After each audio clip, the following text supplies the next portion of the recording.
ఇక్కడ సోనియా గాంధీ తెలంగాణ ఇచ్చిందని చెప్పడానికి. బట్ డిసెంబర్ 9ని సోనియా గాంధీ మొదటి ప్రకటన చేసిన సందర్భం. అంటే కాంగ్రెస్ చరిత్రలోనే తెలంగాణ రాష్ట్ర ఏర్పాటు కోసం అత్యున్నత కమిటీ సిడబ్ల్యూసి కావచ్చు, లేకుంటే యూపీఏ గవర్నమెంట్ కావచ్చు, మొట్టమొదటిసారి డిసిషన్ తీసుకున్న రోజు కాబట్టి ఈ రోజుకు ప్రాధాన్యత ఉంటుంది. టీఆర్ఎస్ కూడా కేసీఆర్ దీక్ష వల్లనే ఆ దీక్ష మాన్పించడానికే ఈరోజు ఆ డిసిషన్ తీసుకున్న సోనియా గాంధీ కాబట్టి డెఫినెట్గా కేసీఆర్ గారి పేరు కూడా అందులో మిళితమై ఉంటుంది. అయితే బీఆర్ఎస్ డెఫినెట్గా ఈ డిసెంబర్ 9ని తెలంగాణ ప్రకటన ఇప్పించిన రోజుగా సెలబ్రేట్ చేసుకోవాలి. ఎందుకంటే దీక్ష దివస్ నవంబర్ 29 కంటిన్యూయేషన్ లాగా ఉంటుంది. దీక్ష మొదలుపెట్టిన రోజును కాదు సెలబ్రేట్ చేసుకునేది. వాస్తవంగా దీక్ష మొదలుపెట్టిన రోజు one of the milestone. But దీక్ష సఫలమైన రోజు కదా, దానివల్ల మైలేజ్ ఎవరికి ఎక్కువ వస్తుంది? కేసీఆర్ దీక్ష విరమించడానికే ఈ ప్రకటన ఇచ్చారు అని అంటే ఇచ్చింది వాళ్ళైనా తెచ్చింది తనే అనేది ఇక్కడ వస్తున్నది కదా. ఇంకొకటి కూడా వస్తుంది. డిసెంబర్ 9ని కాంగ్రెస్ క్లెయిమ్ చేసుకోవడానికి లేదు. ఎందుకు అని అంటే ప్రకటన ఇచ్చి అటకెక్కిచ్చిందిగా. ఇప్పుడు డిసెంబర్ 9కి ప్రాధాన్యత ఎప్పుడు వచ్చేది? నువ్వు డిసెంబర్ 23 నాడు ఇంకో ప్రకటన నువ్వు చేయకపోయి ఉంటే డిసెంబర్ 9కి మీరు క్లెయిమ్ చేసుకోవచ్చు.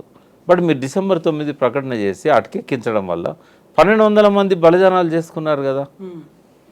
ఎందుకు అటకెక్కించామో ఒక ప్రాపర్ రీజన్ కానీ ఏది చేయలేదు కదా. ఆ రోజు కనుక సోనియా గాంధీ ఒక చిన్న పని చేసి ఉంటే అసలు ఇంతమంది చనిపోయే వాళ్ళే కాదు. ఏమనంటే ఏ పరిస్థితులల్లో నేను దీన్ని వాయిదా వేయాల్సి వచ్చింది. సరే, చిదంబరం చెప్పేది అఫీషియల్గా హోమ్ మినిస్టర్గా అని చెప్తాడు, సంప్రదింపులు జరపాల్సిన అవసరం ఏర్పడ్డది, ఎందుకంటే ఈ డిసిషన్ వల్ల ఆంధ్రలో వ్యతిరేకత వచ్చింది, అది దాన్ని అధికారికంగా చేయనియండి. బట్ సోనియా గాంధీ తెలంగాణకు వచ్చి ఉద్యమ నాయకులను, కార్యకర్తలని, కాంగ్రెస్ నాయకులను అందరిని పిలుచుకొని ఆన్ ది రికార్డు కావచ్చు, ఆఫ్ ది రికార్డు కావచ్చు, లగడపాటి వీళ్ళంతా కూడా రాజీనామా చేస్తే నా గవర్నమెంట్ కూలిపోతుంది, నా గవర్నమెంట్ కూలిపోయాక నేను ఇచ్చిన నిర్ణయాన్ని అమలు చేయలేను, కాబట్టి నా నిర్ణయాన్ని అమలు చేయాలంటే నాకు ఒక అనువైన సమయం రావాలి, నా ప్రభుత్వాన్ని కాపాడుకోవాలి కదా, ముందు మీకు ఇచ్చిన ఈ అమలు చేయాలంటే. ఇది అర్థం చేయించుంటే ఎవరు ఆవేశంతో ఎమోషనల్ అయ్యి సోనియా గాంధీని తిడుతూ లెటర్స్ పెట్టేవాళ్ళు కాదు, కాంగ్రెస్ను తప్పుపట్టేవాళ్ళు కాదు. ఈ కాలయాపన కోసమే నేను ఈ శ్రీకృష్ణ కమిటీ వేశాను. శ్రీకృష్ణ కమిటీ కూడా తెలంగాణకు రికమెండ్ చేస్తుంది, మీరేమీ ఆందోళనకు గురి కావద్దు అని చెప్పుంటే జయశంకర్ లాంటి వాళ్ళకి క్యాన్సర్ వచ్చేది కాదు. అని ఎంత మదనపడ్డాడు. 5 రోజులు అన్నం తినలేదు, ఎవరితో మాట్లాడలేదు. ఎప్పుడైతే డిసెంబర్ 23 ప్రకటన వచ్చిందో, అంటే ఆయన చేతులతో రాసిన ప్రకటన డిసెంబర్ 9. అంటే విపరీతమైన మానసిక ఒత్తిడి గురై ఆ స్ట్రెస్ వల్ల ఆయన క్యాన్సర్ వచ్చింది. అంటే ఇట్లాంటి అన్ని అనర్థాలు జరిగాయే కాదు. మరి ఈ తప్పు కూడా సోనియా గాంధీ మోయాలి కదా. 1200 మంది బలిదానాలకు తనే కారణం కదా.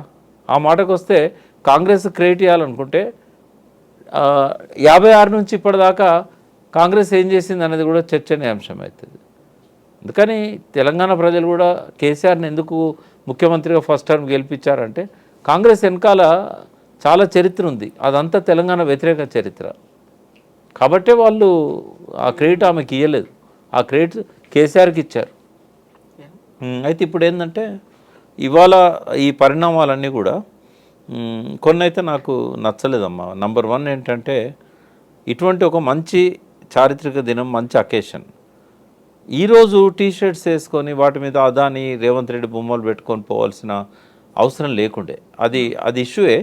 అదాని రేవంత్ రెడ్డి స్నేహం అనేది తెలంగాణకు మంచిది కాదనేది ఏదైతే ఎక్స్పోజ్ చేయాలనుకున్నారో బీఆర్ఎస్ 100% అది చేయాల్సిందే. కానీ ఈ అకేషన్ ఎంచుకోవడం అనేది కరెక్ట్ కాదు. ఉదాహరణ, మార్నింగ్ సెషన్లో తెలంగాణ తల్లి గురించి భావోద్వేగాల విషయంలో గట్టిగా మాట్లాడి వారి అభిప్రాయాన్ని రికార్డ్ చేసి అవసరమైతే సభ నుంచి వాకౌట్ చేసి మళ్ళీ బయటకు వచ్చి లంచ్ తర్వాత మళ్ళీ రేవంత్ రెడ్డి అదాని బొమ్మలతో పోయి ఉంటే దానికో ప్రాధాన్యత ఉండేది. లేకపోతే వాళ్ళ మాటలకు రికార్డ్ అయితే ఇంకోటి ఏంటంటే ఈరోజే కాకుండా అసెంబ్లీ ఇంకా ఉంది కదా, రేపైనా పోవచ్చు కదా. అది అంటే నేను అనేది ఏంటంటే ఈ అకేషన్ను వాళ్ళు ఆ రకంగా మిస్యూజ్ చేసుకున్నారేమో అనేది నా భావన. బయట ఎంత మాట్లాడినా అది రికార్డు కాదు. రెండవది ఏంటంటే వాళ్ళు ప్రొటెస్ట్ చేయడము, వాళ్ళని లోపలికి రానియకపోవడము. అంటే ఒకటి ఏంటంటే నేను కూడా కనుక్కున్నా, నాకు తెలిసి అసెంబ్లీ ప్రోటోకాల్స్ అంటూ ఈ డ్రెస్ కోడ్ గురించి ఏం లేవు. బట్ ఒక సాంప్రదాయం ఏంటంటే ఏమన్నా పెట్టుకొని లోపలికి వచ్చినప్పుడు ఆబ్జెక్షన్ చేస్తారు. ఈ అదాని రేవంత్ రెడ్డి బొమ్మలు వేసుకో, ఒకవేళ నిజంగానే టీ షర్ట్స్ మీద పోయి ఉంటే నాకు తెలిసి రూలింగ్స్ అయితే ఏమున్నట్లేవు, ఏది టీ షర్ట్స్ మీద లోపలికి రావద్దు. ఎందుకంటే చాలాసార్లు చాలామంది ఎమ్మెల్యేలు టీ షర్ట్స్ మీద లోపలికి పోయారు. ఇదే క్వశ్చన్ బీఆర్ఎస్ కూడా అడుగుతుంది. ఈ రోజు రాహుల్ గాంధీ పార్లమెంట్ కి ఇలాగే అటెండ్ అయ్యారు కదా, ఆయన కూడా టీ షర్ట్ వేసుకుని అదాని బొమ్మతోనే వచ్చినప్పుడు అంటే పార్లమెంట్లో కానీ అసెంబ్లీలో కానీ ప్రోటోకాల్స్ అయితే లేవు. బట్ స్పీకర్స్ ఎప్పుడైనా రూలింగ్ ఇచ్చి ఉంటే అది డెఫినెట్గా అనివార్యత అవుతుంది. ఇప్పుడు రాహుల్ గాంధీని అక్కడ పార్లమెంట్లో అలౌ చేసినప్పుడు ఇక్కడ వీళ్ళని కూడా అలౌ చేయాలి. కాబట్టి అది గవర్నమెంట్ తప్పుడు నిర్ణయంగానే భావించాలి. వీళ్ళని లోపలికి రానియకపోవడం అనేది ఆక్షేపణీయం. వీళ్ళు కూడా ఈ సందర్భాన్ని ఉపయోగించుకోకపోయి ఉంటే ఇంకా బాగుండేది. ఎందుకంటే తెలంగాణ తల్లి మీద వాళ్ళ నిరసనను అసెంబ్లీ సాక్షిగా లోపల చేస్తుంటే చాలా మైలేజ్ వచ్చేది. తెలంగాణ ఉద్యమకారుల మనోభావాల మీద ఒక పాజిటివ్ ఎఫెక్ట్ ఉండేది. బట్ అది చేయలేకపోయారు. బయట ప్రొటెస్ట్ చేశారు, బట్ అది అంతగా లోపల చేసినంతగా ప్రభావితం అయితే చేయలేదు. అది అయితే ఇంకొక విషయం కూడా ఇక్కడ నేను చెప్పదలుచుకున్నా. ఇందాక రేవంత్ రెడ్డి ఒక మాట అన్నాడు, ఇదేంటంటే ప్రతి ఒక్కరము మన తల్లిని అందులో చూసుకోవచ్చు అని. బయట ఒక అతను మాట్లాడుతుంటే విన్నా నేను, రేవంత్ రెడ్డి బిడ్డ, రేవంత్ రెడ్డి మనవడు వాళ్ళ తల్లులను అందులో చూసుకుంటారేమో కానీ తెలంగాణ ప్రజలు ఎవరు వాళ్ళ తల్లులను అందులో చూసుకోరు అని చెప్పి. అంటే ఒక విమర్శ కూడా బీఆర్ఎస్ వర్గాల నుంచి వచ్చింది. ఆ విగ్రహాలు రేవంత్ రెడ్డి డాటర్ లాగా ఉన్నాయి అనేది పక్కన ఫోటోలు కూడా పెట్టి ట్రోల్ చేశారు. అంటే ఎందుకు ఇట్లాంటి రూపం వచ్చింది అనేది ఒకటి. సెకండ్ ఏంటంటే రెండు చేసింది గంగాధరే. ఫస్ట్ ప్రొఫెసర్ గంగాధరు, సరే ఆయన ప్రతిభను గుర్తించి ఒక ఇన్ఛార్జ్ వీసీగా పెట్టారు. రేపు ఆయనే కన్ఫర్మ్ అవుతాడేమో, ఎందుకంటే ఆ సెర్చ్ కమిటీ ఇంకా రిపోర్ట్ ఇవ్వలేదు. అయితే సెర్చ్ కమిటీ రిపోర్ట్ ఇచ్చే వరకు ఆయనను పెట్టారు. గొప్ప చిత్రకారుడు అందులో ఏం అనుమానం లేదు. బట్ ఫస్ట్ క్యాలెండర్ కూడా ఆయన వేసిందే. ఇక్కడ ఇంకొక అంశం ఏంటంటే ఆ రోజు గంగాధర్ సాక్ష్యం ఎంతోమంది మేధావులతోని డిస్కస్ చేసి ఆ రూపాన్ని కేసీఆర్ గారు ఫైనల్ చేశారు. అది కేవలం కేసీఆర్ మనసులోంచి వచ్చిన రూపం కాదు. అది ఆ రోజు డిస్కషన్లో పార్టిసిపేట్ చేసిన వాళ్ళల్లో చాలామంది బీఆర్ఎస్కి సంబంధం లేని వాళ్ళు, ఇంటలెక్చువల్స్ ఉన్నారు, కవులు ఉన్నారు. వాళ్ళు ఎవరు టీఆర్ఎస్ కాదు, తెలంగాణ కోరుకున్న వాళ్ళు. బట్ వాళ్ళందరి సమక్షంలో కొన్ని సజెషన్లు కేసీఆర్ ఇచ్చాడు. ఇంకోటి దేవతలాగా కిరీటం పెట్టాలనేది కూడా భరతమాత విగ్రహంలో కిరీటం ఉంది. రాజా రవివర్మ దేవతలంటే ఇట్లాగే ఉంటారని చెప్పి మనకు చూపెట్టాడు. ఆయన చిత్రాలన్నింటిలో కిరీటం ఉంటుంది. కాబట్టి తెలంగాణ తల్లి అంటే ఒక దైవ భక్తి, ఒక ఆరాధనా భావం, ఈ తల్లికి అన్యాయం జరిగిందనే ఒక భావోద్వేగం, అది రావడానికి అది పెట్టారు. అది అయితే దాన్ని తీసేసి ఒక సాధారణ తెలంగాణ తల్లిగా పెట్టాలనుకున్నప్పుడు ఆ భావన రాదు. సామాన్యులు కనెక్ట్ చేసుకోవట్లేదా, ఇది మాకు ప్రతిబింబంగా కనిపిస్తోంది అనే భావన రావట్లేదా? ఎందుకంటే ఈరోజు సభలో ఎమ్మెల్యే కూనంనేని అదే మాట అన్నారు, అవి అభయహస్తం కాదు, ఆశీస్సులు ఇస్తున్నట్టుగా ఉంది, రిప్రజెంట్ చేస్తోంది సామాన్య మహిళని, ఒక తల్లిని రిప్రజెంట్ చేసేలా ఉంది విగ్రహం అనే మాట. అంటే సాధారణ ప్రజలు ఏంటంటే దాన్ని రిసీవ్ చేసుకుంటారా లేదా అనే దానికంటే వాళ్ళ మనసుల్లో ఇప్పుడు కళ్ళు మూసుకుంటే గుర్తొచ్చేది పాత విగ్రహమే. ఒకవేళ వాళ్ళు కూడా ఓన్ చేసుకున్నటువంటి విగ్రహాన్ని అధికారిక అంటే స్వేచ్ఛ ఉంది ముఖ్యమంత్రి గారికి, రాష్ట్ర క్యాబినెట్కి 100% వాళ్ళు ఎటువంటి విగ్రహాన్ని అయినా వాళ్ళు ప్రకటించవచ్చు. కానీ గతంలో ప్రజల మనసుల్లో ఉన్నదాన్ని మార్చడం అంత ఈజీ కాదు. ఒకవేళ రేపు ఇది అంటే ఉన్న వాటిని అయితే తొలగించలేరు కదా. కాకుంటే కేటీఆర్ ఒక మాట అయితే అన్నారు, ఇప్పుడు మీరు రాహుల్ గాంధీ తండ్రి రాజీవ్ గాంధీ విగ్రహాన్ని అయితే అక్కడ పెడుతున్నారు, ఆ విగ్రహం కాదు మేము కోరుకుంది, మేము తెలంగాణ తల్లి విగ్రహం అనుకున్నాం, మేము వచ్చిన తర్వాత ఆ విగ్రహాన్ని తొలగించి ఖచ్చితంగా మేము అనుకున్న తెలంగాణ తల్లి విగ్రహాన్ని అక్కడ ఏర్పాటు చేస్తామని. మళ్ళీ బీఆర్ఎస్ ప్రభుత్వం వచ్చిన తర్వాత ఈ విగ్రహం పోతుంది, మళ్ళీ పాత విగ్రహమే వస్తుంది అనేటువంటి, ఏ ప్రభుత్వం వచ్చినా ఇలాంటి మార్పులు అనేవి ఉంటాయి. అది ఎమోషనల్గా కోపంతో అన్నాడు. ఒక విగ్రహాన్ని పెట్టిన తర్వాత తీసేయడం కరెక్ట్ కాదు. నేను అడిగాను కేసీఆర్ గారిని, కాసు బ్రహ్మానంద రెడ్డి విగ్రహం ఎందుకు ఉండాలి ఇక్కడ, తర్వాత ట్యాంక్ బండ్ మీద ఉన్న కొన్ని విగ్రహాలు మనకు అవసరమా, మ్మ్. వాటిని జాగ్రత్తగా మనం బాక్స్లో పెట్టి డ్యామేజ్ కాకుండా అమరావతికి పంపిద్దాము, కొంచెం టైం తీసుకుందామని అన్నాడు. అంటే ఎంత టైం కావాలి అన్నాను. అంటే ఇక్కడ లా అండ్ ఆర్డర్ ఇష్యూస్ వస్తాయి, గవర్నర్ చేతిలో ఉంది. ఈ తెలంగాణ 10 ఏళ్ళు టర్మ్ అయిపోయిన తర్వాత నెక్స్ట్ మనం ఆ పని చేద్దామని అన్నాడు. అంటే మనస్ఫూర్తిగా అన్నాడు ఆయన, ఏదో నన్ను మరిపించడానికి అనలేదు ఆయన.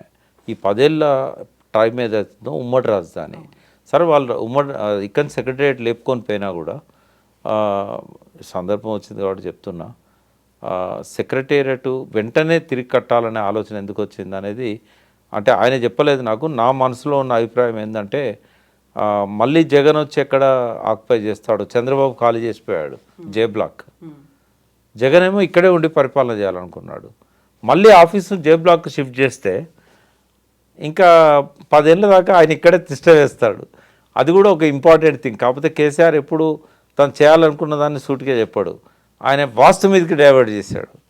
అది అట్లాగే సెక్రటేరియట్ కానీ ఏవైనా కూడా ఆయన ఈ 10 ఏళ్ల పాటు కాలపరిమితి ఉన్నది కాబట్టి ఆయన ఈ విగ్రహాలను పంపించలేదు. అయితే ఇక్కడ రాజీవ్ గాంధీ విగ్రహాన్ని కూడా తీయాల్సిన అవసరం లేదు. తెలంగాణ తల్లి కోసం పెట్టిన జాగాలో ఈయన రాజీవ్ గాంధీ విగ్రహాన్ని పెట్టినా కూడా రాజీవ్ గాంధీ విగ్రహాన్ని తీయకుండానే ఇంకొక అక్కడి దగ్గరలోనే ఇంకొక ప్లేస్ క్రియేట్ చేసి అక్కడ తెలంగాణ తల్లి పెట్టవచ్చు. అదేం పెద్ద కష్టమైన పని అయితే నేను అనుకోవడం లేదు. చాలా పెద్ద స్పేస్ ఉంది ఆడ. ఆల్రెడీ అమరవీరుల స్తూపం ముందు తెలంగాణ తల్లి బొమ్మ ఉన్నది, అది లేదని కాదు అది. మరి ఇప్పుడు రేవంత్ రెడ్డి అది కూడా మారుస్తాడా? అది తెలంగాణ తల్లి విగ్రహము బంగారు పూతతోని, ఒరిజినల్ బంగారు పూతతో ఉంది. ఏదో అమరవీరుల స్తూపం ఏదైతే అది కట్టిన్లో కొత్తగా దీని పక్కనే జ్యోతి అక్కడ దానికి ఎదురుగా ఉందిగా తెలంగాణ తల్లి విగ్రహం. అంటే మళ్ళీ కూడల్లో పెడితే మంచిదే, లోపల పెట్టే బదులు. ఒకవేళ కూడల్లో పెట్టాలనుకున్నప్పుడు ఇంకొక ప్లేస్ ఐలాండ్ క్రియేట్ చేయవచ్చు, ఆడ ఐలాండ్లో పెట్టుకోవచ్చు, ఇబ్బంది ఏం లేదు. ఇప్పుడు కొంచెం పైకి వచ్చాక ఇప్పుడు సెక్రటరియట్ ముందు నుంచి మనం స్ట్రేట్ పోతున్నప్పుడు ఇమ్మీడియట్ లెఫ్ట్ తిరిగి అక్కడ ఫస్ట్ లెఫ్ట్ ఆడ కూడా ఒక ఐలాండ్ క్రియేట్ చేయవచ్చు. ఇంకా ఐలాండ్స్ ఎన్నైనా క్రియేట్ చేసుకోవచ్చు, ఎక్కడైనా పెట్టుకోవచ్చు. పాత విగ్రహాలను తొలగించాలనుకున్నప్పుడు అతను ప్రజలకు ఆమోదంగాని వ్యక్తి అయితే తొలగించవచ్చు. రాజీవ్ గాంధీ ప్రజలకు ఆమోదంగాని వ్యక్తి కాదు. ఆయన సాక్రిఫైస్ చేశాడు దేశం కోసం. ఎప్పుడో ఆయన మంచి విజనరీ కూడా. రాజీవ్ గాంధీ చనిపోకపోయి ఉంటే దేశం ఇంత దరిద్రంగా దౌర్భాగ్యంగా తయారయ్యేదే కాదు. కాబట్టి ఆయన విగ్రహాన్ని తొలగించాలనేది ఒక ఎమోషనల్ భావోద్వేగాలను మళ్ళీ లేపడానికి ఇదవుతుంది. 5 ఏళ్ళు ఇప్పుడు కాంగ్రెస్ పరిపాలన తర్వాత కాంగ్రెస్ క్యాడర్ కూడా బాగా పెరుగుతారు, కాంగ్రెస్ ప్రజాప్రతినిధులు కూడా బాగా పెరుగుతారు. వాళ్ళ మనోభావాలను ఎందుకు గాయపరచాలి? అటువంటి మాటలు కూడా అనాల్సిన అవసరం లేదు ఇప్పుడు. కాబట్టి సంయమనం పాటించాలి అపోజిషన్ లీడర్స్ కూడా. ఎస్ అండి, thank you so much Prakash గారు. Thank you.